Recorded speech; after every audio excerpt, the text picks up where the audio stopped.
तोरी दिल हमारा में धड़केला, हमारे वाला तोरा में धड़केला।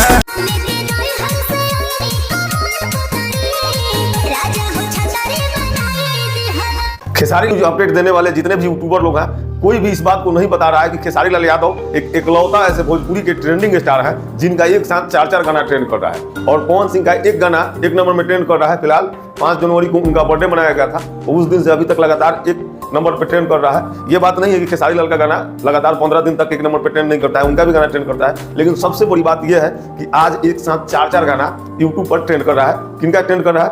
Only for Khesari Lal Yadav.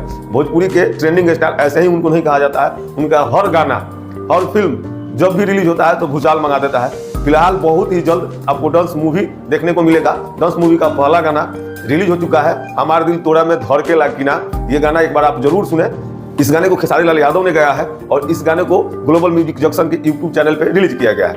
इस गाने को कृष्णा बेदर्दी ने लिखा है और कृष्णा बेदर्दी ने ही म्यूजिक दिया है। बेहद ही शानदार लाजवाब गाना है और इस गाने को जिस तरह से दर्शाया गया है आपको बेहद ही पसंद आएगा। अगर अभी तक आप इस गाने को नहीं सुने हैं तो एक बार जरूर सुने। और आपको बता दें कि सुनने के लिए बहुत बहुत धन्यवाद।